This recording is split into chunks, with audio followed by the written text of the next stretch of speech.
जगत सारा क्षणिक है और आत्मा एक नित्य है। आत्मा का अनुभव बस एकमात्र नित्य है। कहा न राज को कर नमन, करो महान यह काज। आप्त ज्ञान की प्राप्ति है, मंगलमय सुख साथ। मंगलमय सुख साथ।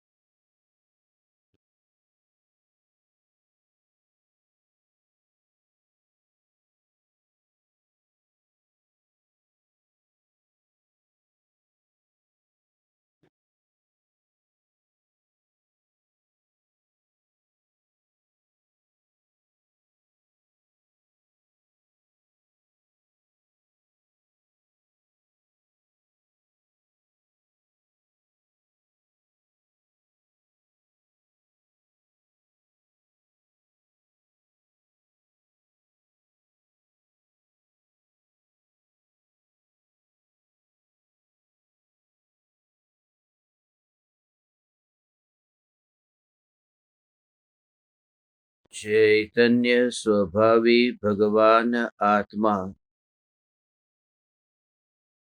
स्वयं ही चैतन्य समयसार है। चैतन्य समयसार का प्रतिपादक ग्रंथाधिराज समयसार अविरत सम्यक दृष्टि की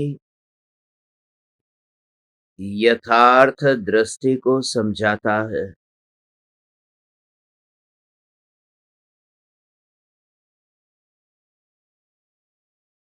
विश्व की व्यवस्था अज्ञानी और ज्ञानी दोनों के लिए अलग अलग नहीं है।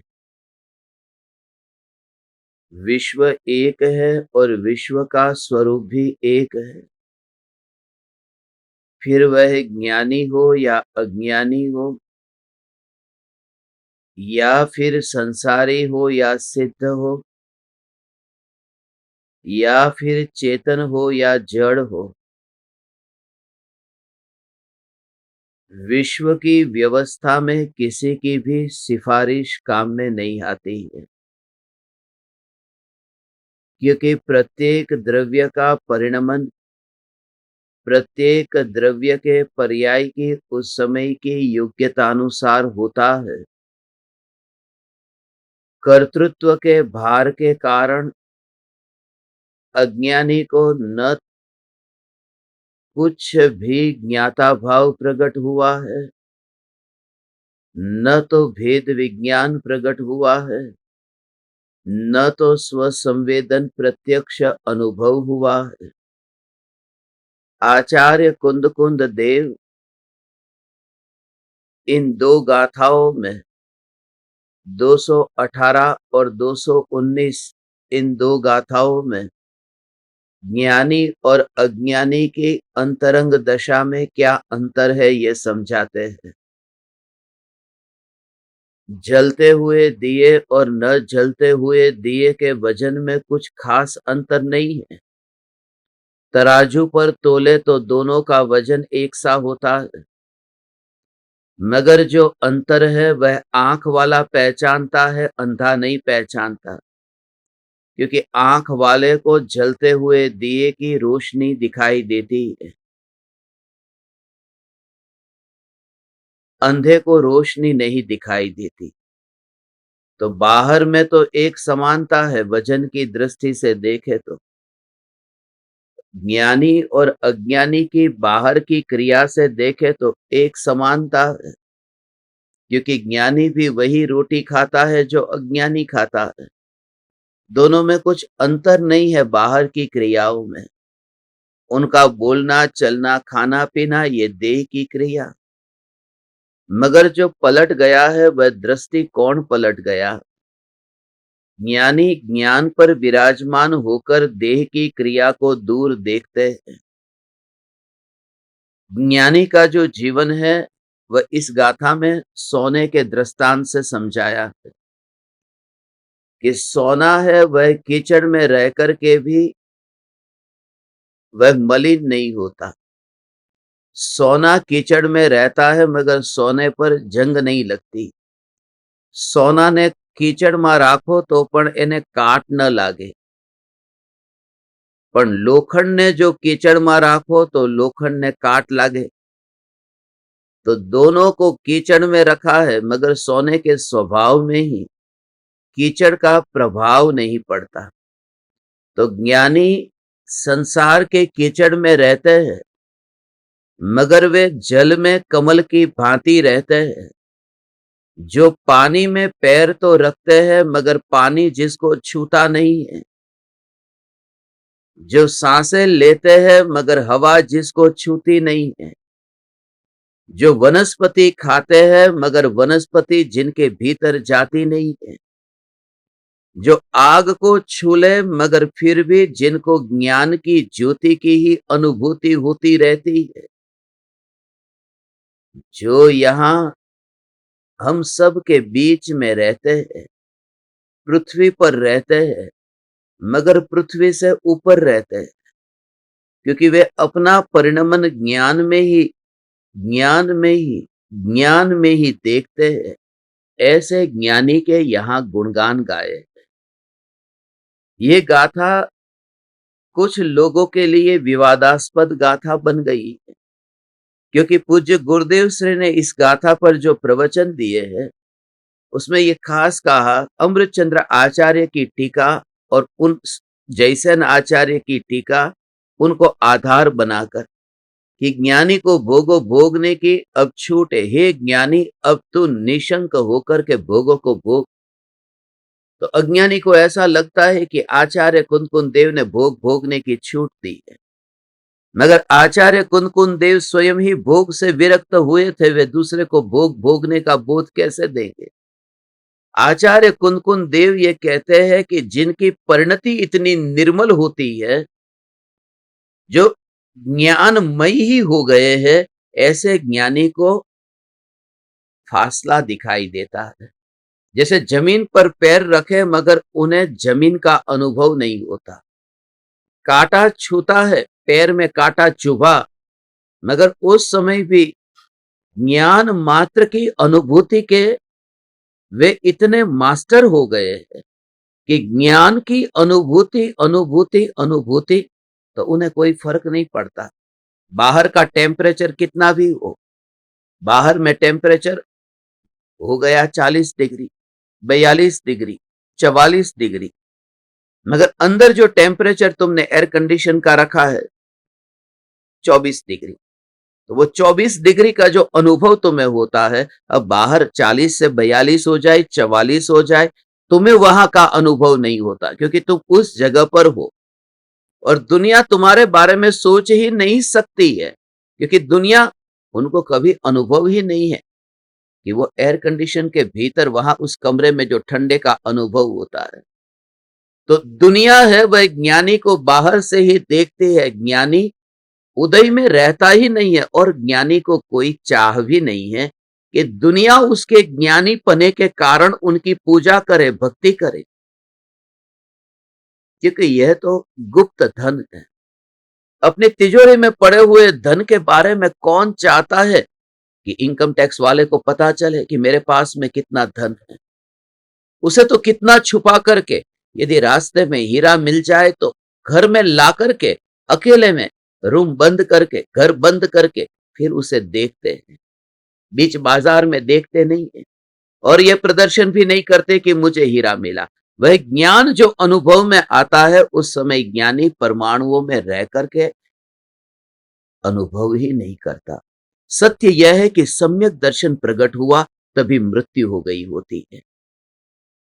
सम्यक दृष्टि इस देह से अब विदा हुआ, वह सिद्धमयी हो गया।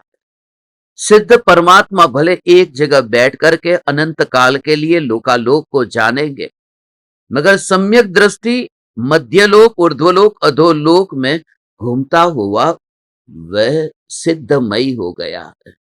मैं सिद्ध स्वरूप चैतन्य, तो सिद्ध ऐसा अनुभव होगा, मैं सिद्ध, मैं सिद्ध, मैं सिद्ध, मैं सिद्ध। लकड़ी है, उस लकड़ी में उदय हो जाती, मगर अग्नि में उदय नहीं होती, क्योंकि वह स्वयं ही अपने स्वभाव में उष्णतामयी है। उदय को अंदर आने के लिए कोई संभावना नहीं है।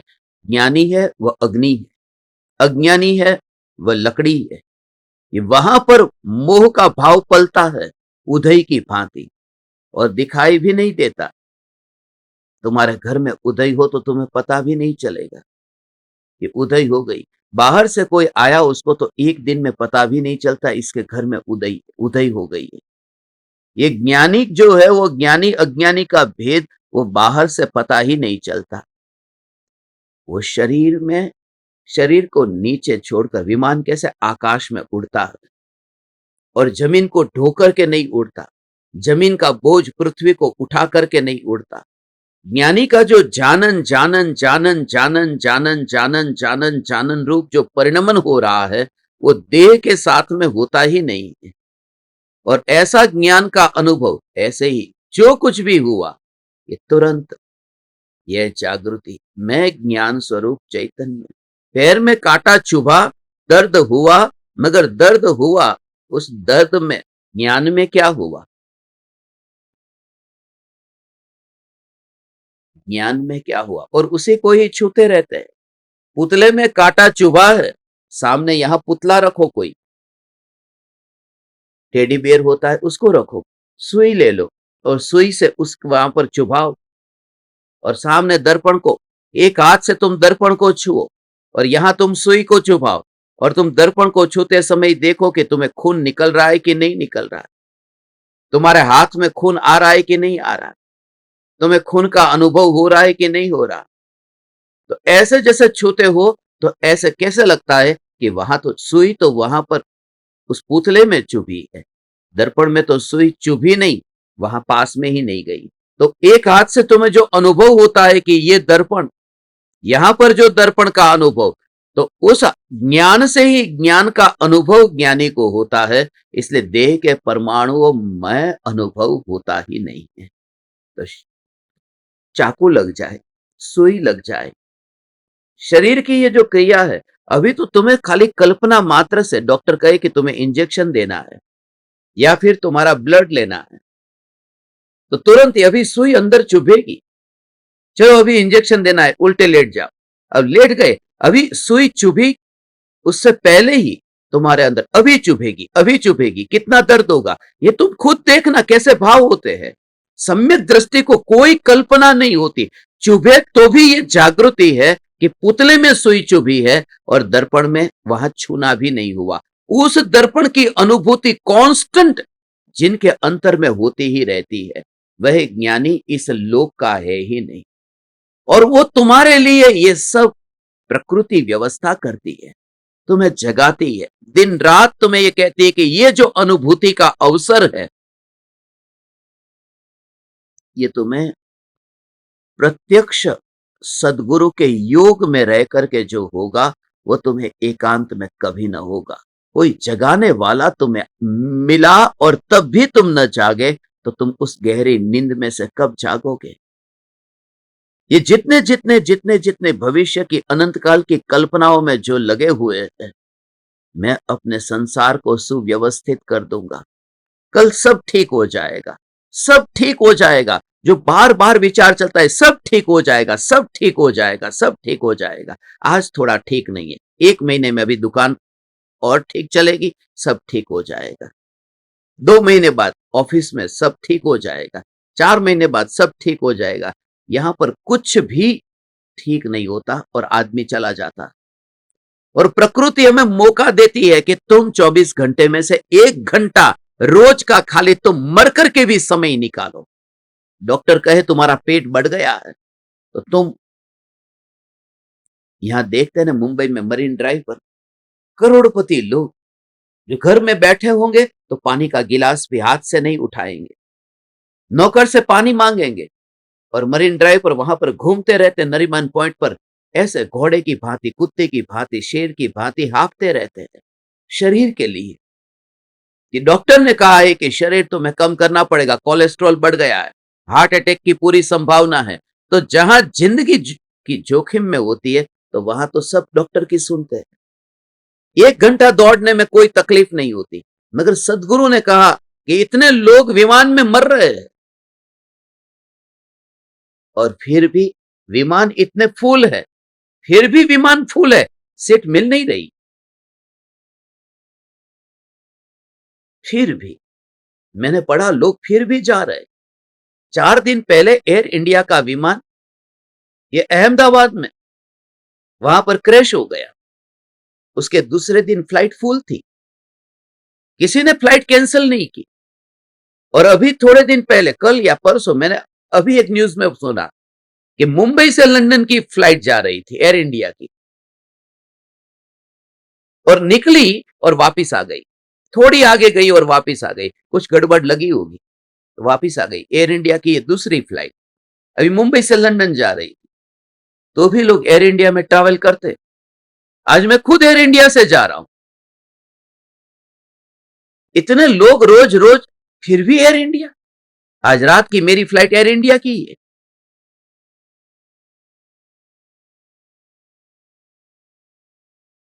वहां हमें डर नहीं लगता, इतने लोग मरते हैं तो भी, क्योंकि हमारा निश्चय कैसा है। मगर यहां आत्मा की बात आती है तो निश्चय ढीला हो जाता है, सम्यक दर्शन की बात आती है तो ढीला हो जाता है। जिस समय विमान में पायलट ने कह दिया कि हम खतरे में हैं, उस समय खतरे में, यह दृष्टांत मैंने बहुत बार दिया है।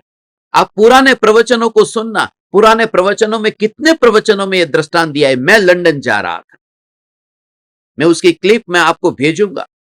मैं लंदन जा रहा था और विमान में वो फ्लाइट में टर्बुलेंस की वजह से वो आकाश में, पायलट ने बोल दिया कि अभी हमारा विमान खतरे में है, क्योंकि ऐसा ही लग रहा था कि विमान जैसे गिरेगा। लंदन ही जा रहा था और सब लोग हाथ में गीता लेकर के बैठ गए, कोई हनुमान चालीसा लेकर बैठ गया, पूरी फ्लाइट में कोई माला लेकर के, जिसका जो जो भी नाम था, अल्लाह अल्लाह अल्लाह अल्लाह अल्लाह अल्लाह अल्लाह अल्लाह, ओ राम राम राम राम राम राम राम राम, नमो रियंताणम नमो सिद्धाणम भक्तामर प्रणतमो, सब चालू कर दिया। और मेरे पास में एक आदमी बैठा था, वो जैन था, उसको पता ही नहीं था कि अपना मंत्र कौन सा है, क्या बोलना है, कुछ भी नहीं पता, इतना स्टाइलिश था। अब मेरे पास में आत्मसिद्धि शास्त्र की इतनी किताब थी, बैग में किताब ही किताब थी, कपड़े तो थे नहीं। मैंने भी आत्मसिद्धि शास्त्र निकाला। उसने कहा,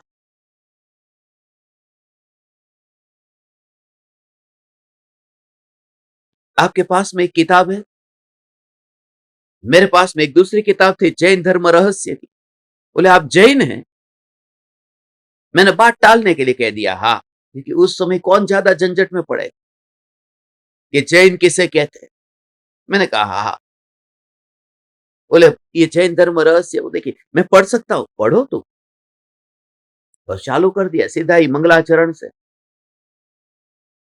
और सारी फ्लाइट में अभी जैसे गिरेगी, थोड़ी देर ऐसी हो रही, ऐसी उम्मीद ही नहीं थी बचने की। और फिर उसने कहा दूसरी कौन सी किताब है, दूसरी किताब फिर दी, तीसरी किताब दी, एक एक करके किताब देते गए। वो सब अपने अपने पास में वो किताब एक के ऊपर दूसरी तीसरी, हे भगवान, हे भगवान, महावीर भगवान की जय, महावीर भगवान की जय, महावीर भगवान की जय।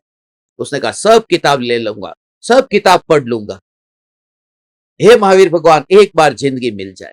उसने वादा किया।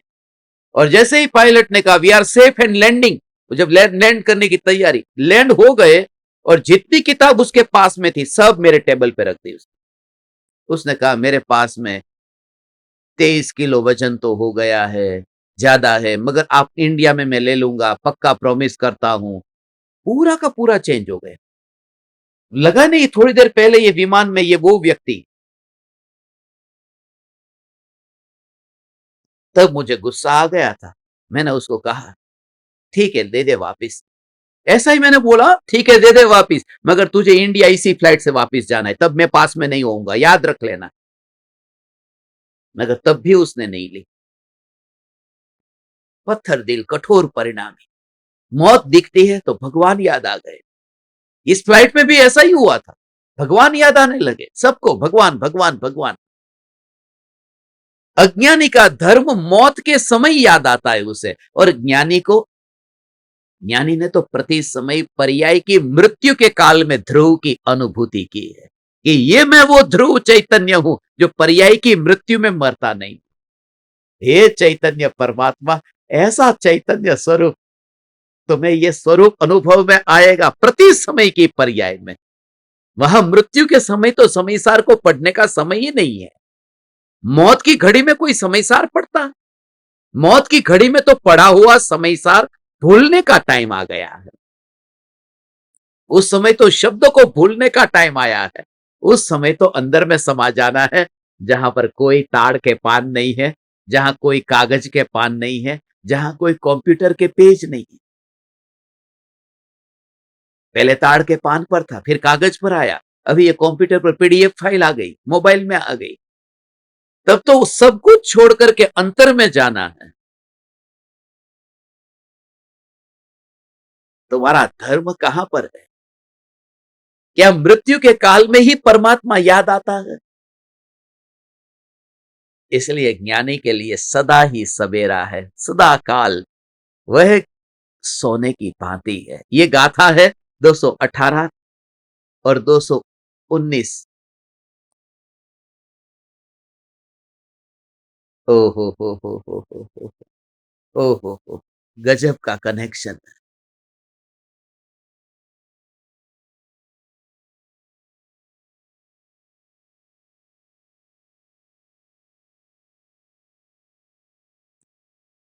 नाणी रागपजो सौवदव्ये सुखम मम जगदो नो लिपदीरज एणदु कदम मज्जे जहा कणयम अण्णानि पुणं रत्तो सौवदव्ये सुखम मम जगदो लिपदि कम्मरेणदु कदम मज्जे जहां लोहम।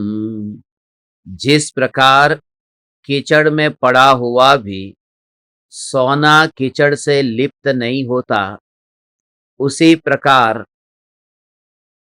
सर्व द्रव्यों के प्रति राग छोड़ने वाला ज्ञानी कर्मों के मध्य में रहा हुआ भी कर्म रज से लिप्त नहीं होता। जिस प्रकार कीचड़ में पड़ा हुआ लोहा कीचड़ से लिप्त हो जाता है, उसी प्रकार सर्व द्रव्यों के प्रति रागी और कर्म रज के मध्य में स्थित अज्ञानी कर्म रज से लिप्त हो जाता है।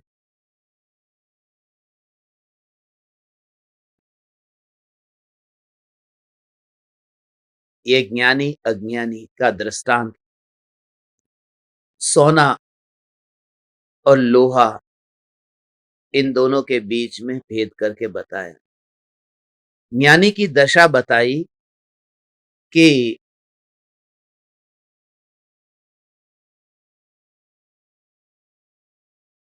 जो चंदन के वृक्ष की भांति, जैसे लिपटे रहे विषधर तदपि निर्विष रहे चंदन तर।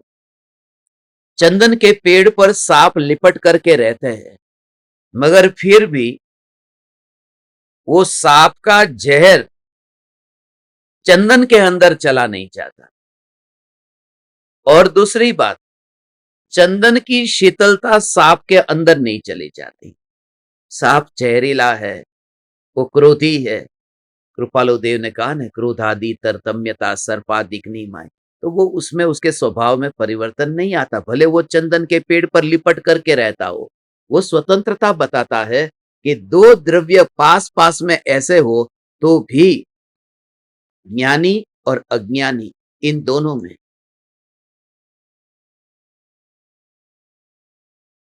इतना अंतर है। तो लगता है ऐसा, दूर से ऐसा ही लगता है। अब छोटा बेटा है, इसको ऐसे समझो, सम्यक दृष्टि है। अब 2 साल का बच्चा, अब दादा है या दादी है, सामने से दौड़ता हुआ आ रहा है। अभी देखा ने विमान में छोटा सा बच्चा, 5 साल का बच्चा, 7 साल का बच्चा, फूल जैसा कोमल। अब उस बच्चा, ऐसा बच्चा, वो जिस दिन वो गया, उस दिन तो उसके दादा के साथ में सोया था। उस रात को दादा के साथ में सोया और सुबह गया, छोड़ ही नहीं रहा था। दादा से अलग ही नहीं होना था, उसे जाना ही नहीं था। मगर होने को कौन टाल सकता है? जरा विचार करो, उनके परिणाम, उनके भाव पर क्या बीतती होगी। अब मैं तुम्हें ज्ञानी की दशा कहता हूं कि ज्ञानी जो है वो अपना पोता, बेटा नहीं पोता, क्योंकि पोते के प्रति और ज्यादा प्रेम होता है। बच्चों का प्रेम तो फिर धीरे धीरे कम भी हो जाता है। जवान हो गया, अपने पैर पर खड़ा हो गया, दुकानदारी करता है, ऐसे बेटे पे अभी इतना प्रेम नहीं रहा। मगर बेटे का बेटा तो और प्यारा लगता है। अब दौड़ता हुआ आता है, सम्यक दृष्टि को यह लगता है कि जैसे बेटा दौड़ता हुआ आ रहा है, उसके प्रति प्रेम का भाव है ना, वो प्रेम का भाव वह काला नाग है, ऐसा दिखाई देता है। काला नाग है। नहीं करते ऐसा नहीं, वो करते हैं। उनकी दृष्टि इतनी है कि इसमें सुख कहीं पर भी नहीं, तो करते हैं।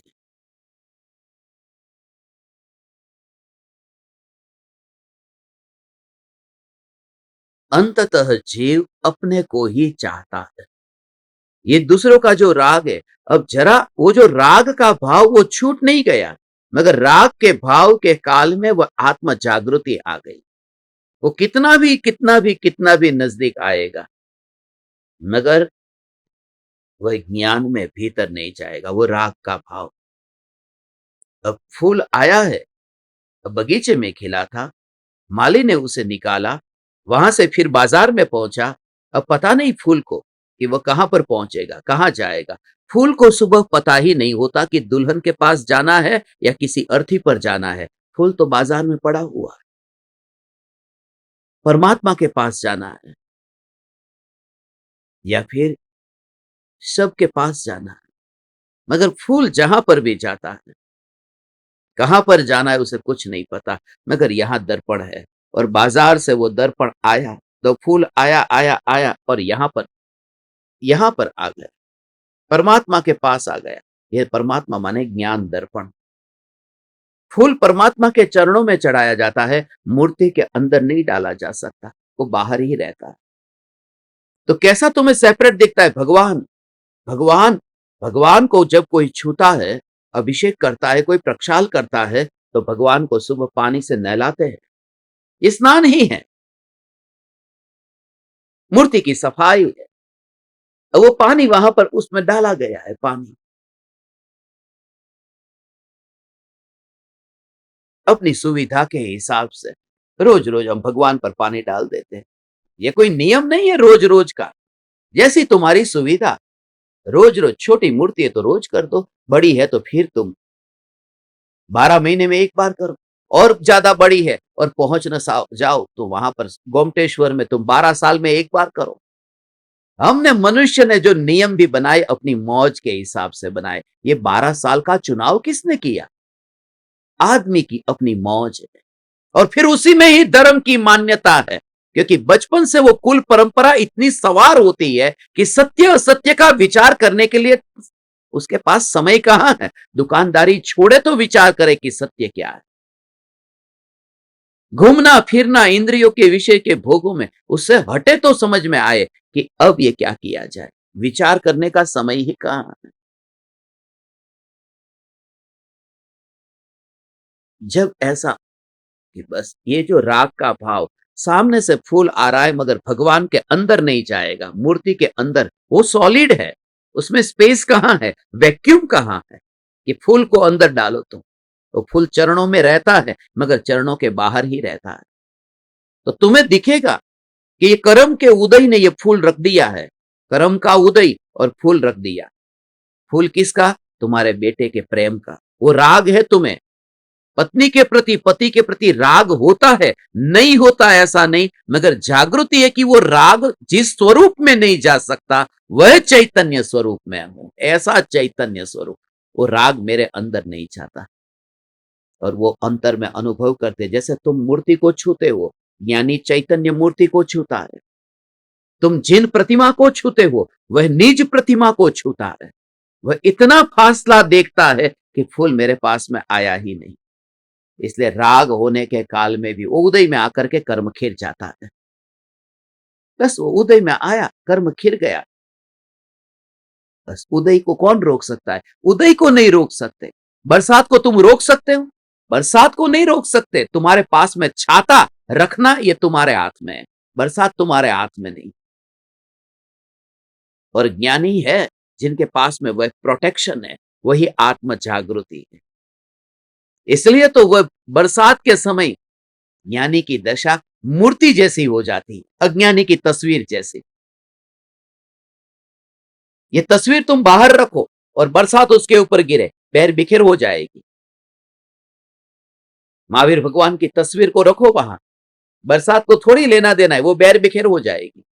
मगर महावीर भगवान की मूर्ति होगी, बरसात ऊपर गिरेगी तो धूल वगैरह सब साफ हो जाएगा। मूर्ति ऐसी साफ होगी, निखर जाएगी। अज्ञानी बैर बिखेर हो जाता है, अज्ञानी तस्वीर जैसा है और ज्ञानी मूर्ति जैसे है। जब कर्म के उदय की बरसात होती है वे और अपने को निर्मल कर देते हैं। पुराना था, उदय में आकर गया। इसलिए तो परम कृपालु देव कहते हैं ये पर्दा है। अनंत सिद्धों से मुलाकात करने के लिए ये बीच में पर्दा है। जब शरीर दुबला होता जाता है, दुबला होता जाता है, तब ये पर्दा और बस पतला होता जा रहा है। अभी थोड़ी देर में ये पर्दा भी गिर जाएगा और अनंत सिद्धों से मुलाकात होगी। ये प्रेमी से मिलन होना होता हो और बीच में एक दीवार बाधा बनती हो तो कैसे लगे ये दीवार गिर जाए और मैं उनसे मिलूं। ज्ञानी को ये दीवार ही दिखती है। तो कृपालु देव रोटी खाते हैं, मगर रोटी खाते समय भी कृपालु देव की अंतर की जागृति जो है वो निराली है। हे परम कृपालु देव, हे परम कृपालु देव, यदि आप जैसे महापुरुष का योग, तीर्थंकर तुल्य परमात्मा, हे परम कृपालु देव।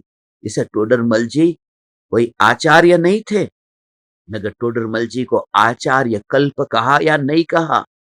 जैसे समंतभद्र आचार्य सर्वज्ञ नहीं थे, मगर उन्हें कलिकाल सर्वज्ञ कहा या नहीं कहा, क्योंकि अहोभाव जब तुम्हारा उस महापुरुष के प्रति आता हो।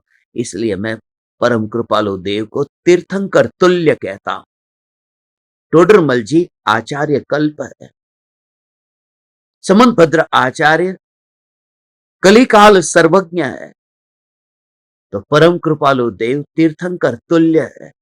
क्योंकि परम कृपालु देव की जो निष्कारण करुणा और परम कृपालु देव का जो जगत के जीवों के साथ में कनेक्शन, किसी को भी एक रंच मात्र भी चोट न पहुंचे और पूरी आत्मसिद्धि कह दी। एक भी वचन ऐसा पढ़ करके, और आज के जमाने में तो ये हो सकता है किसी को विरोध नहीं लगे। ये बात अलग है कि उनकी समझ में आए या न आए, विरोध तो कहीं नहीं लगा। आज के जमाने में कितना आसान हो गया। इसलिए तो सीरिया, लीबिया जैसे देशों में अब मोबाइल में तुम कुछ भी हो, मोबाइल में तुम रखो, वहां पर तो गुजराती में लिखा होगा, हिंदी में लिखा होगा, इंग्लिश में लिखा होगा, ऑटोमेटिक ट्रांसलेशन हो जाएगा। कुछ नहीं, इधर तुमने किताब रखी, उसकी फोटो निकालो तो तुम्हें जो भाषा में चाहिए उस भाषा में मिल जाएगी। तो वो लोग पहले देखते हैं,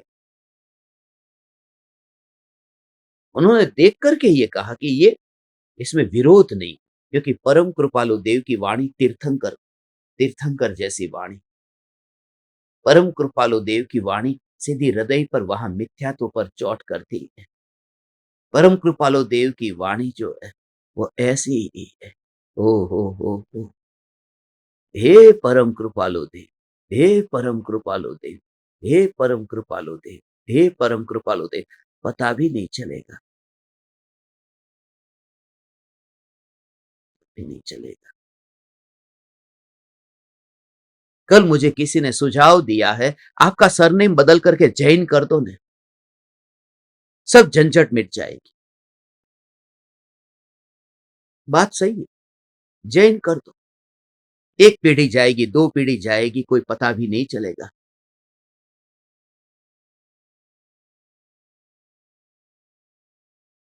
कि तुम कौन हो। तुम्हारा बेटे का बेटा उसकी बेटी का हाथ लेकर के मेरे बेटे के लिए आ जाएगा। जैन जैन देख करके आएगा 3 पीढ़ी के बाद में। क्योंकि तुम्हें थोड़ी पता है कि जो जैन लगा करके बैठे उनके दादा कौन थे। तुम्हें पता थोड़ी है। जैन लगा दो। मगर मैंने उन्हें कहा कि ये 2 कौड़ी का काम मैं नहीं करूंगा। ये 2 कौड़ी के काम है। यदि ये करना होता तो परम कृपालु देव मेहता का जैन कर देते। रायचंद रवजी भाई मेहता।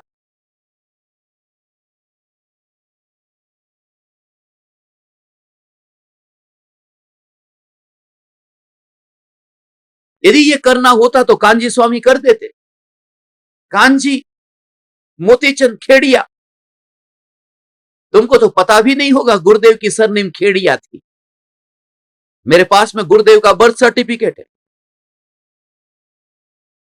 मैंने दिखाया था ना तुम्हें, गुरुदेव का बर्थ सर्टिफिकेट। बर्थ सर्टिफिकेट गुरुदेव का मेरे पास में।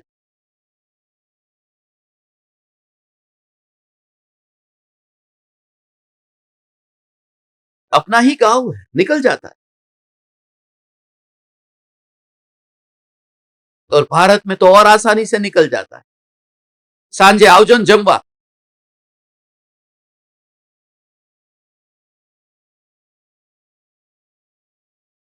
और मैं उनको ये पूछना चाहता था कि आप मुझे बताओ,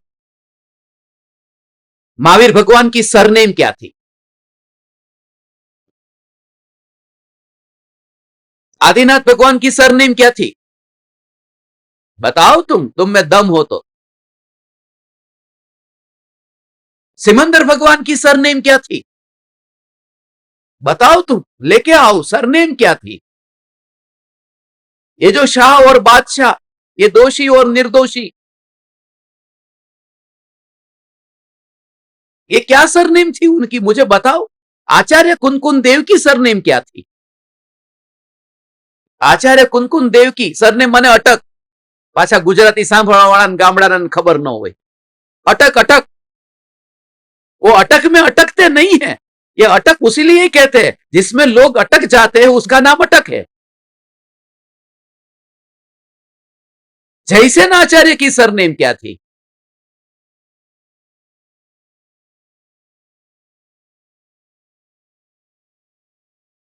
ऐसे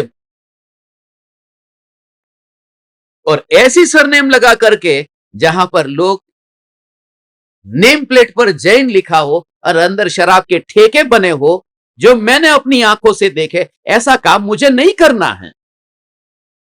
मुझे भावों से जैन होना है और मुझे तुम्हें भी भावों से जैन बनाना है। यह दुनिया की धोखाधड़ी जो चलती है लगा देना। जितने भी साल जीना है वो आधार कार्ड में चेंज करने तुम मत जाना, क्योंकि तुम्हें थोड़ी दुनिया को ठगना है। तुम्हें तो सिद्धों की गोद में जाके बैठना है। तो अपने में परिवर्तन लाओ, करो जलसा तुम। मगर लोग भी है ना, न जाने कैसे कैसे सुझाव लेकर के आते हैं। मैं उन्हें कहता हूं तुम्हारे नाम के आगे सरनेम लगी है वो हटा दो, और वो मेरे को कहते हैं आपके नाम के आगे लगा दो। मैं तो कहता हूं निकालो ये सब। महावीर भगवान की जय हो। महावीर भगवान की सरनेम क्या थी? राम की सरनेम क्या थी? रावण की सरनेम क्या थी? सरनेम याद नहीं रहती, कृत्य याद रहते। इतिहास में कृत्य लिखे जाते हैं, सरनेम नहीं लिखी जाती। और हम इतिहास रचने वाले लोग हैं। हम कुल परंपरावादी नहीं हैं, हम तो इतिहास रचेंगे। यहां 142 जलते हुए दिए थे, एक समय जलते हुए दिए 142 थे, फिर उन्होंने 415 को जलाया, फिर उनमें से फिर लाखों जले। हम दिए को जलाते। तू जलसा करने। हाँ, दुनिया को धोखा देना हो तो ऐसा रूप धारण करना पड़ता है कि दूसरे, मेरे बेटे का विवाह कैसे होगा, मेरी बेटी का विवाह कैसे होगा, कौन करेगा, तो फिर ये सब करना पड़ता है बायोडेटा देना हो तो। मगर अपने को तो वो झंझट ही नहीं है, बेटी बेटा कुछ नहीं, खुद को करनी नहीं है तो क्यों चेंज करना बायोडेटा।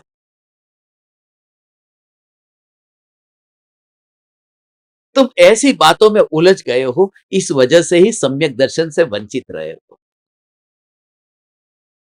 यहां कहते हैं सम्यक दृष्टि का जोर देह पर नहीं है, वो घर में रहता हुआ अलिप्त रहता है, वो दुनिया की परवाह नहीं करता। यहां पर इस बाग में कितने फूल खिले हुए हैं, ये तुम देखो, तुम एक एक फूल हो जो साहस करके तुम बैठे हो। और धर्म शिष्य हो गए वो तो उनकी तो बात ही अलग है, क्योंकि उन्होंने अपनी सरनेम हटा करके, अपनी अपनी खुद की तस्वीर हटा करके कृपालु देव की तस्वीर रखी है। मोबाइल में प्रोफाइल पिक्चर में देखो।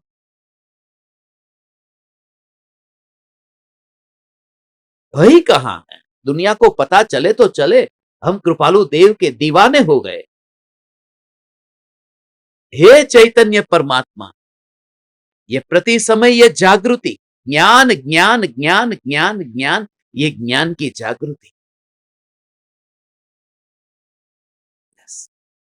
हो हो।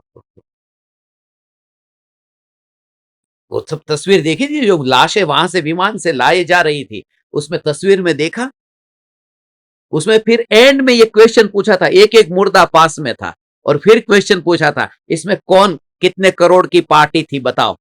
मुर्दा पड़ा हुआ है, जला हुआ है, एक दो कतार में। कौन लखपति है, कौन करोड़पति है, कौन अरबपति है, कौन शाह है, कौन मेहता है, कौन दोषी है।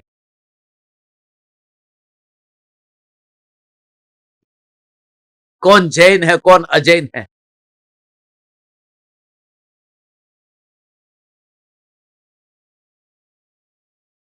इसलिए मैं आप सबको इतना ही कहता हूं, जब तुम्हारे पास में महावीर भगवान की सरनेम मिले, मेरे पास में लेके आना।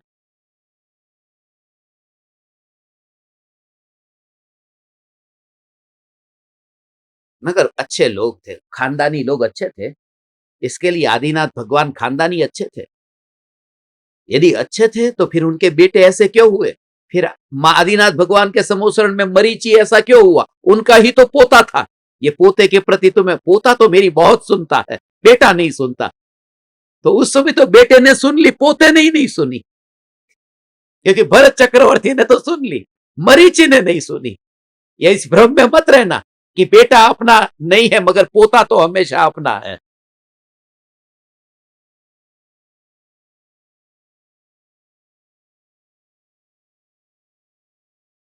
हम धन्य, इसलिए कृपालु देव को तीर्थंकर तुल्य कहते हैं। हे परम कृपालु देव, आप तीर्थंकर तुल्य है, क्योंकि आप मेहता थे तो मेहता ही रहे, बस भाव से जैन हो गए। ऐसी मस्ती है। ओ हो।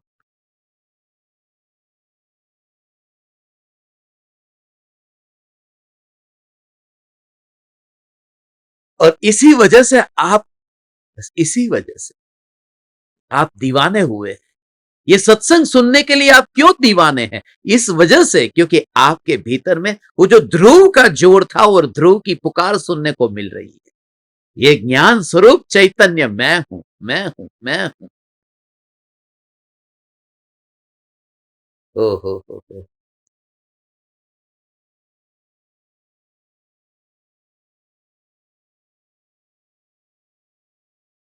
यही यही यही यही यही यही यही यही यही ऐसा ही प्रत्येक आत्मा यहां परमात्मा है, प्रत्येक आत्मा परमात्मा है। ओ हो। और इस भूमि पर बैठ करके मुझे इतने वाइब्रेशंस आते हैं, इतने भाव आते हैं, तुम किसके साथ में बैठे हो, किनके पास में बैठे हो, वो बहुत महत्वपूर्ण है। तुम्हारा आत्मा का पूर्व भव का संस्कार इतना होगा न, तुम्हारी दृष्टि में वह आएगा ही नहीं। देह ही दृष्टि में नहीं आता। तुम कसाई नहीं रहे, तुम चमार नहीं रहे, तुम मोची नहीं रहे। मोची को देखा, हमेशा उसकी नजर ऊपर उठती ही नहीं है, वो हमेशा नीचे ही देखता है किसने कैसे जूते पहने। हमेशा मोची नीचे ही देखता रहता है। यही बात है कि तुम्हारे अंतर में जो होगा वही तुम्हें दिखाई देगा। सम्यक दृष्टि घर में रहता है, मगर उन्हें देह नहीं दिखाई देता, खुद का भी, पत्नी का भी, बच्चों का भी दिखाई ही नहीं देता।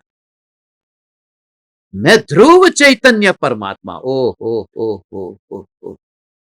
मैं ध्रुव चैतन्य चैतन्य चैतन्य चैतन्य, ऐसी ध्रुव की रुचि है।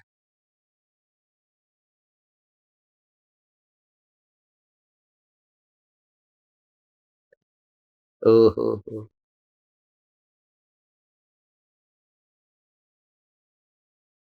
सम्यक दृष्टि वो सोने की तरह है कि उनके ऊपर वो कीचड़ में रहेंगे, कीचड़ में रहने पर भी वो सोने का दाम कम नहीं हो जाएगा। ऐसा खाना है, वो खाना नीचे गिर गया तो बस खत्म। मगर सोना नीचे गिर गया तो कोई छोड़ थोड़ी देता है, उसका मूल्य कम नहीं हुआ, क्योंकि उसका जो स्वभाव है, वो स्वभाव उसको निर्मल करने की विधि है। ऐसा है, निर्मल करने की विधि, सबको अलग अलग साफ करने की विधि होती है ना। तो सोने को निर्मल किया, आग में डाल करके उसे सोने को साफ करते हैं। कपड़े को तो ब्रश लगाकर साबुन से धोते हैं।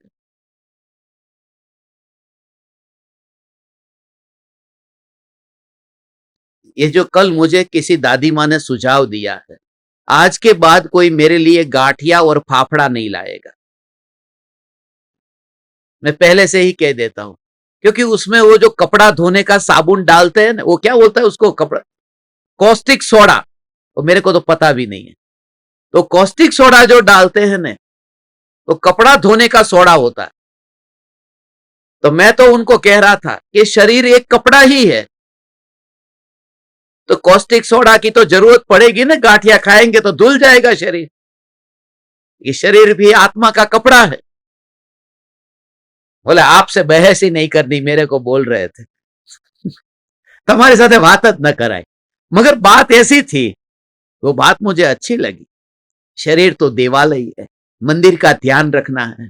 परमात्मा को ही, अकेली मूर्ति को साफ नहीं करते, हम मंदिर का भी तो ध्यान रखते हैं। मतलब होंगे अकेला रहता हूं तो गांठिया खाना पड़े तो क्या करूं? बोले कुछ नहीं, फ्रूट खाओ, और भी वस्तुएं खाओ।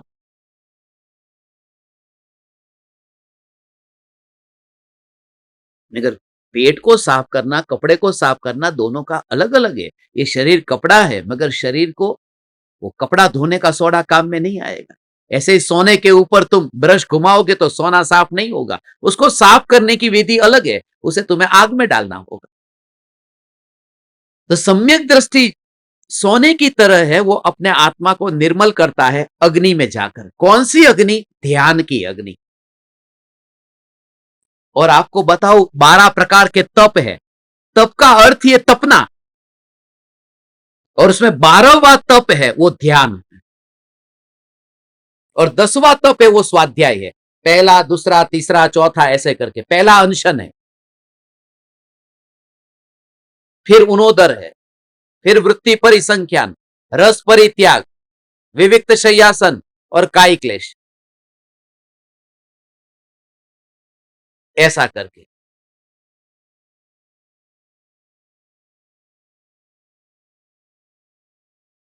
12वां जो तप है वो ध्यान है। वो ध्यान सबसे ऊंचा तप है। कोई भूखा रहता है, वो तप हमें तब दिखाई देता है, वो पहले नंबर का अनशन। मगर वो 12 नंबर का तप वो दिखाई ही नहीं देता। कोई ध्यान में बैठा है या कोई स्वाध्याय करता है, स्वाध्याय ये तप है आपको, और अंतरंग तप है। वो 6 तप तो बहिरंग तप है। ओ हो।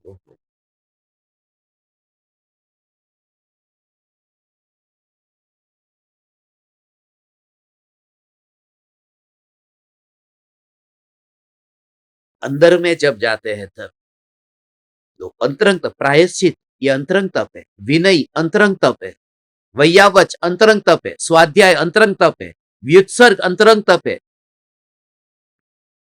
और ध्यान ये 12वां तप। तो 6 अंतरंग है, 6 बहिरंग। उसमें जो अंतरंग तप है उसमें स्वाध्याय 10वें नंबर का तप, इतना टॉप लेवल का काम तो लगता ही नहीं है हमें। 1 घंटा ये बैठे वो स्वाध्याय तपश्चर्या हुई है और ऐसी तपश्चर्या कि जो ध्यान का अल्टीमेट तपश्चर्या का जो अनिवार्य रूप से निमित्त बनेगी। उसके बिना सम्यक दर्शन होता ही नहीं। देशनालब्धि के बिना सम्यक दर्शन नहीं होता, उपवास किए बिना हो सकता है। इसलिए ये सत्संग कभी मत छोड़ना। तुम सत्संग का संकल्प करके सत्संग मत छोड़ना। तुम्हारे भाई, तुम्हारी बहन, तुम्हारे सबको लेके आओ ने, जोड़ो ने उनको, उनके पास में जाके बैठो, उनको एकाध शब्द एकाध वाक्य सुनने दो।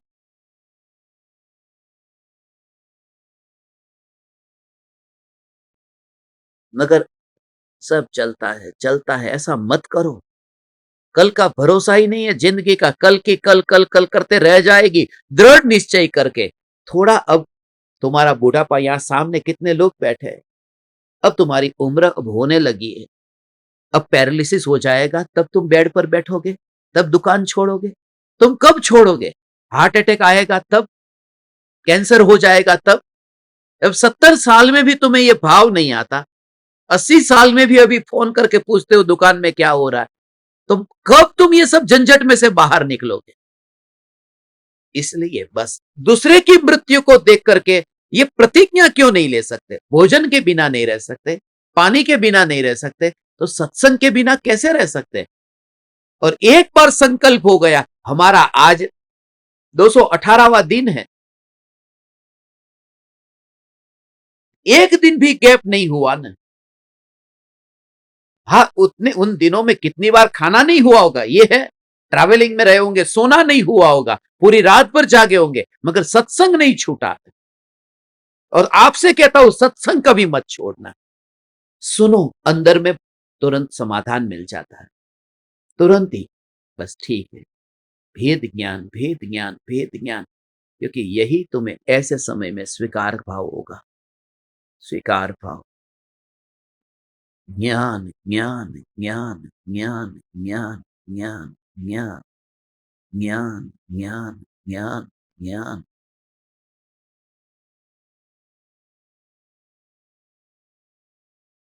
आचार्य कुनकुन देव ये कहते हैं कि जो भी भाव आत्मा में उत्पन्न हो, सम्यक दृष्टि उस भाव से लेपायमान नहीं होते हैं। वो जो अटैचमेंट है, यही मैं हूं, यही मैं हूं, यही मैं। मगर वो जो अपनापन है ना, वो अपनापन छूटता नहीं। चैतन्य में से, ध्रुव में से, ध्रुव में से, ऐसा करके, ऐसा, हे चैतन्य परमात्मा, हे चैतन्य परमात्मा, हे चैतन्य परमात्मा, ऐसा इसका सूक्ष्म भाव है। सम्यक दृष्टि की अलिप्त दशा कैसी, ज्ञानी अलिप्त कैसे?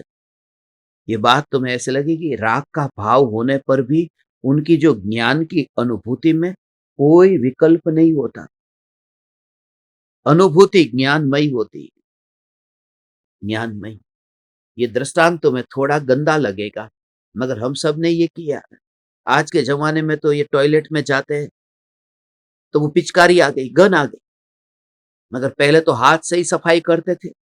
अब खुद देखो, हाथ से मल मूत्र, ये हाथ से गंदा हुआ कि नहीं हुआ? जो बात आपको बताता हूं ध्यान से समझना, हाथ गंदा हुआ, मगर हमने हाथ को काट डाला। गंदा हुआ, कितना गंदा कि उसकी ओर देख नहीं सकते ऐसा, मगर हाथ को गंदा खुद ने किया ने, काट डाला नहीं काटा, फिर वो हाथ धो दिया और फिर भगवान के पास में गए और भगवान को छुआ, ऐसे परमात्मा को छुआ, गुरु को छुआ। तो ये हाथ जो है, जिस हाथ से गंदा गंदा ऐसा वस्तु को पकड़ा था, उस हाथ को भगवान को क्यों छूते हो? कि भले वो गंदगी थी वहां पर, मगर उस गंदगी का विकल्प भी नहीं आता जब भगवान की हम पूजा करते ऐसा, तब कि इसमें क्या क्या चिपका था। मैं आपसे ये कहता हूं कि आत्मा पर राग का कीचड़ भले हो, मगर जब वो एक ज्ञान अंतर में जब जाता है तो वो विकल्प ही नहीं आता कि इसमें कीचड़ कौन सा था।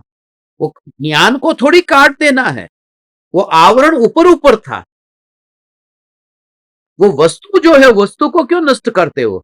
वो ज्ञान के ऊपर राग का आवरण है, राग चला जाना है, ज्ञान को नहीं। कपड़े के मैल को दूर करना है, कपड़े की डिजाइन को नहीं। ગુજરાતીમાં એમ કહેવાય છે કે જુ ભેગા લુગડા ન નાખી દેવાય, જે ગામડાની ભાષા છે, સાંભળ્યું ક્યારે? જુ ભેગા लुगड़ा न फेंकी देवाय। जू होती है ना, जू, वो कपड़े के ऊपर आई तो उसके साथ में ही जू को फेंकना था, कपड़े को भी फेंक दिया।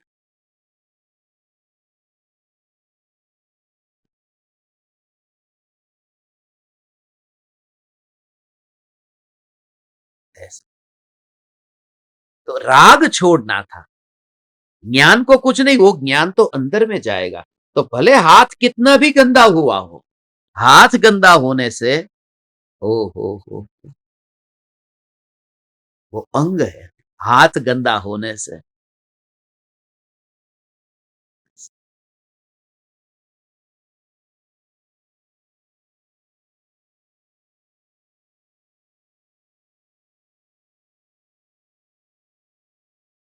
हाथ शरीर का अंग मीट नहीं जाता। आत्मा वर्तमान में मलिन होने से आत्मा का स्वभाव थोड़ी कुछ होता है। इस स्वभाव में अंतर में ज्ञानी समाता है, इसलिए शरीर के साथ रहने पर भी उनकी दशा अंदर की निराली है।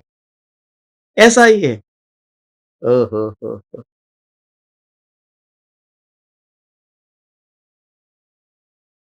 ये समय सार आचार्य कुंद कुंद देव भोगों को भोगने के लिए नहीं कहते हैं।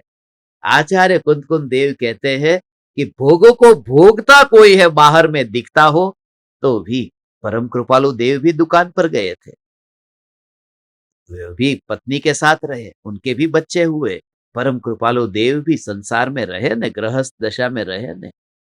मगर मजे की बात यह है कि कृपालु देव दुकान पर बैठ करके नहीं मरे, फिर समय भी आ गया न। और 33 साल की उम्र में तो लगते है कि जिंदगी शुरू हो रही है। 33 साल में सब कुछ हो गया।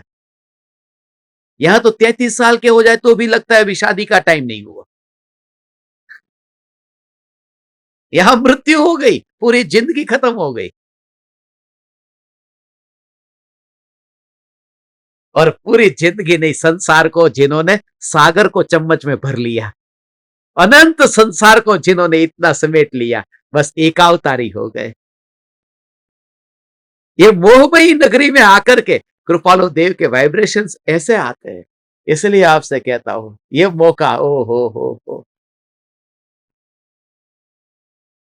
अब बहाना मत बनाना, बच्चों के लिए कर रहा हूं नहीं, तू तेरे मोह की वजह से ही कर रहा।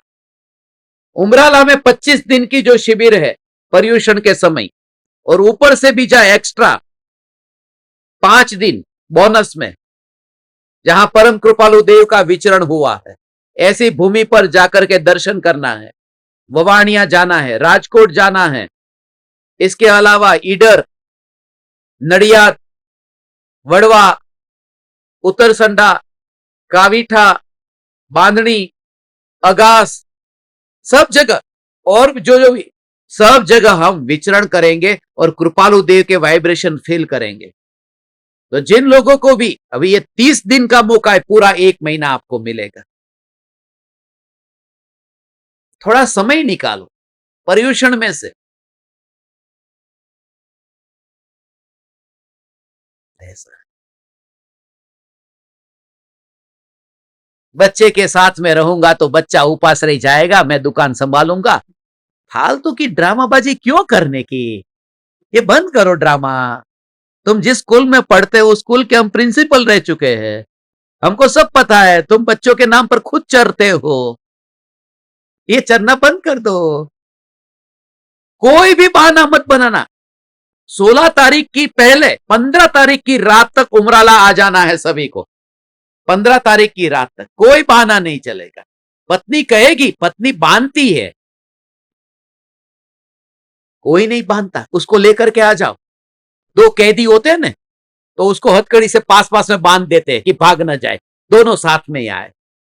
तुम दोनों की हथकड़ी से बांध देंगे, आओ तुम दोनों। उनको ऐसा अभी भी, कल तो मुझे ऐसा लगा, वो दादी माँ पूछ रहे थे ना, 94 बरस की उम्र, और उमराला में आऊ मैं, वहां पर मेरे लिए व्यवस्था होगी।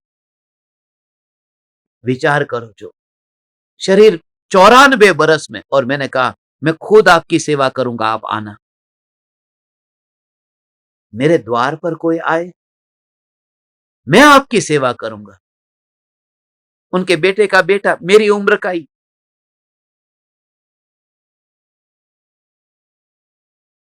मेरे से भी छोटा था, थोड़ा, थोड़े दिन पहले ही, थोड़े समय पहले ही देहांत हो गया। जिंदगी में बोध मिलता है कि क्या ये जिंदगी ऐसी है, जरा विचार करो तो। इसलिए 15 तारीख को घर वाले को कहो, यदि मैं मर गया होता तो क्या होता, यदि मैं मर गई होती तो क्या होता, मुझे बस खाली जिंदगी के ये दिन जीने दो पर्यूषण के। ये बात इसलिए आपको बता दी क्योंकि 15 तारीख को आप उमराला पहुंच जाना, 16 तारीख को अपना शिविर प्रारंभ होगा, 16 अगस्त, 16/8/2025 को,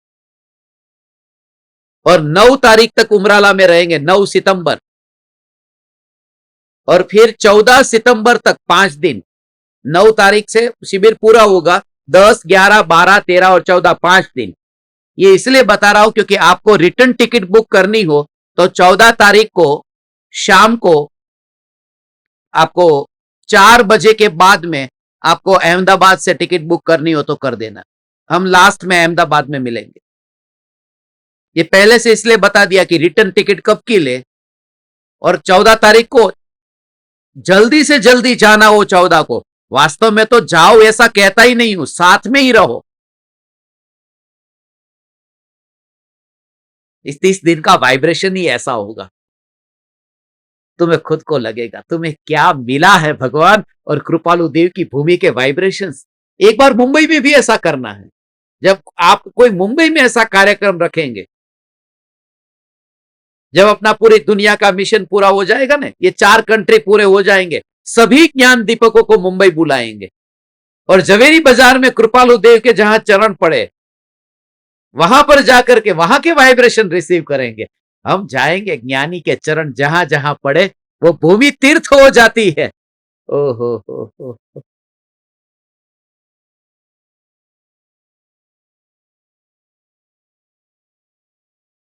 और जितने भी एयर कंडीशन वाले कमरे थे, उसमें अभी एक कमरा बचा है खाली, लास्ट उमराला में, और ग्राउंड फ्लोर पर अभी एक रूम बाकी बचा है। वो जो जल्दी रजिस्ट्रेशन कराएगा उनको मिलेगा। एयरलाइंस में होता है ना ऐसा, 1 सीट लेफ्ट, तो जल्दी जल्दी बुक कर देते हैं। ये सत्संग पूरा होने के बाद में सीधा ही बस आप मोटा भाई को फोन कर दो, रजिस्ट्रेशन करा दो, 9898245201, 9898245201। ये इसमें इसलिए बता दिया कि सत्संग जब भी पहुंचेगा लोग रजिस्ट्रेशन करा सके। तो पधारो, इस बार जो पर्यूषण में होगा, सब कुछ चलती रहती है जिंदगी। हमने 3 दिन जो जलसा किया है, ऐसा जलसा 16 साल से कभी नहीं किया था। आपने आपने आपने मेरे जीवन को संवार दिया है। आपका मुझ पर अनंत अनंत ऋण है, ऋण है।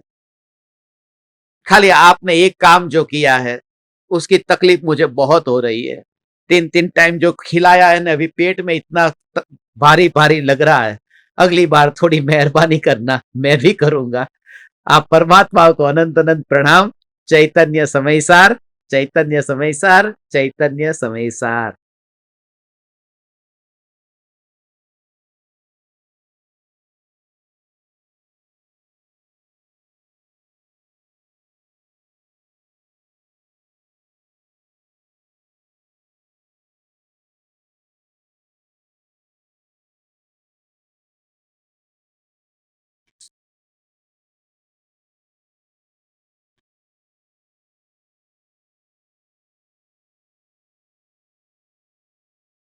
अहो अहो श्री सद्गुरु करुणा सिंधु अपार, इस पामर पर प्रभु किया आहो आहो उपकार, आहो आहो उपकार। देह सहित जिनकी दशा वरते देहातीत,